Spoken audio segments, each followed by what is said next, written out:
Let's talk about what RFK is doing right now. RFK Jr. doing that whole shtick where he went to the burger place and he's like, look, they fried these in beef tallow now. We're spending so much time talking about red dye 40. What are your thoughts on this? Yeah, I don't think it's effective. It's not going to have any impact on the obesity epidemic. Why? Because taking red dye 40 out doesn't change the fact that those are ultra-processed. It doesn't change the hyperpalatability, ultra-processed, calorie-dense food to pull out red dye 40. It doesn't change the calorie count to replace seed oils with tallow. Some people have this perception that seed oils cause inflammation or are responsible for heart disease. It's not the case. Okay, tallow is probably a worse choice. Interesting. If you're talking about LDL elevation, because it's higher in saturated fat. It's not going to change satiety.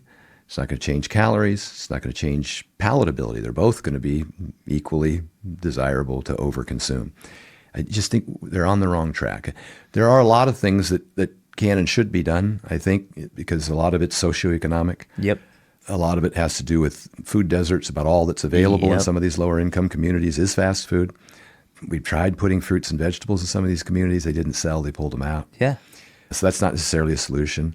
I'm not convinced that the government can solve the problem without really overreaching on people's individual rights. Correct. That's the problem. Yep. Because you can't compare food to cigarettes. We had some great success with cigarettes, but look at all that had to be done. Yes. Completely eliminate advertising, take them out of schools for kids, which I wouldn't mind that at all if they took all of this ultra-processed food out of schools. Yeah. That'd be great. But beyond that, the challenge is that it's about changing behavior. Yes. Education becomes a huge topic. It would be nice if the subsidies for these foods that are probably foundational for the cause of the problem, these ultra-processed hyperpalatable foods, and the subsidies that go into some of these foods could be given to people who are producing foods that are more whole foods. Yep. Fruits and vegetables, for instance. And then maybe the cost differential would cause people to make different decisions. I know now there's a big discussion. In my rant, I talked about the fact that I worked at 7-Eleven when I was 12 years old till I was 16. And people would come in with food stamps, and there were things they couldn't buy. And then after a while, of course, with the lobbying and the SNAP cards, there was no restriction on what they could buy. And there's a lot of back and forth as to whether or not we should impose those kinds of restrictions on people who are on food stamps. But I'm torn as to why the government should be funding the purchase of sugar-laden sodas in particular and a host of other foods that are just high-calorie junk food. Yep. But tread on the rights of people just because they're having hard times and are in need of government assistance, that all of a sudden you're constricting their rights. But it's back and forth. I'm on both sides of that topic. It's hard to weigh in. It's difficult. Yeah. What are your thoughts? I spoke about this recently on my story talking about this. I don't want to infringe on people's rights. Once you start doing that, it's a very slippery, dangerous slope. Yeah. My thoughts are very similar to yours in terms of, number one, I want to see better education. I do think there are ways to change how companies are allowed to advertise or market their products. I think that there's way too much leniency in terms of the health halo, for example, being able to make it appear as though it's very healthy. I think there should be much more restriction on the companies. And like, I think there's even in the UK, like the traffic light system where it's like it's a simple, easy way to make sure people know what is actually in the food. It's not just on the food label, which can be difficult for people to read without the education, but hey, this is staring you in the face and we're not going to let you make it appear as though it's a health food when it's not. And I understand that comes with its own set of issues.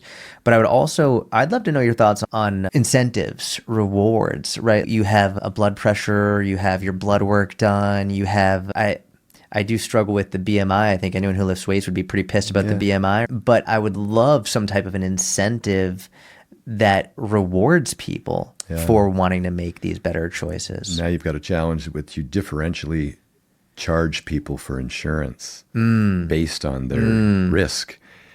That's why we pool insurance. So that everybody puts in about the same money, and then it pays for people who have potentially things that aren't even within their control. Correct. Like cancer. Correct. Yep. It creates a lot of, it's just like high-risk drivers. They do have some differentiation with car insurance. If you had a previous accident, you're going to pay more insurance.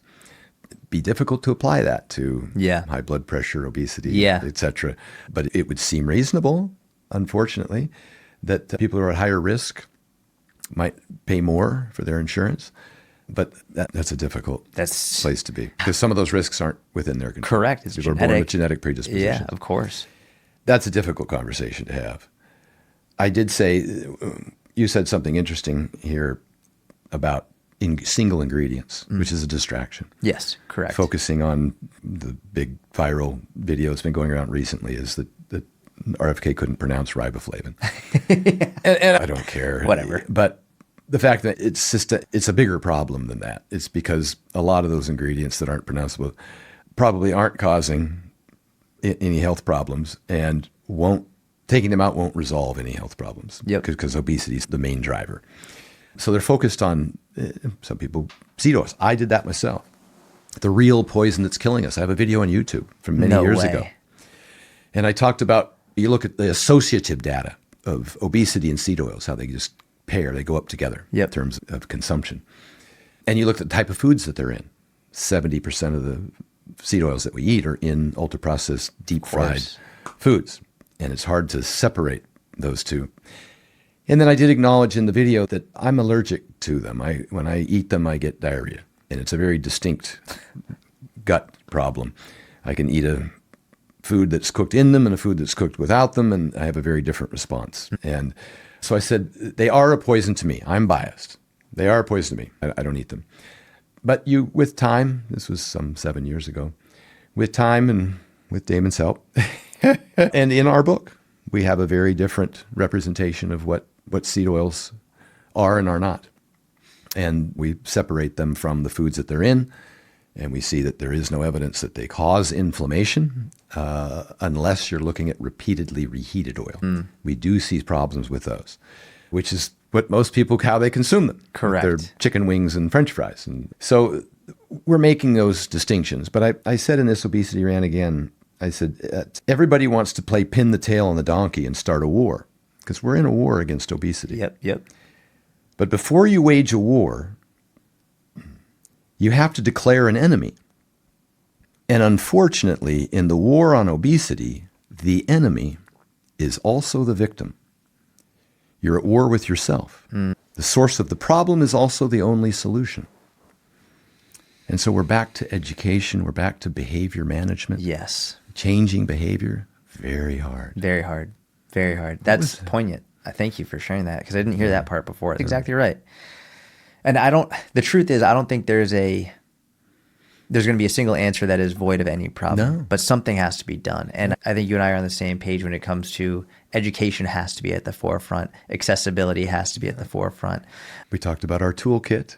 There's only so many tools in our toolkit. Yep. And you talk about them every day. Yep. Higher protein, higher fiber, mindful eating. Yep. All the things that can help, but are still woefully inefficient with considering the overwhelming obstacles in the food environment and the dysregulated hunger signaling, etc.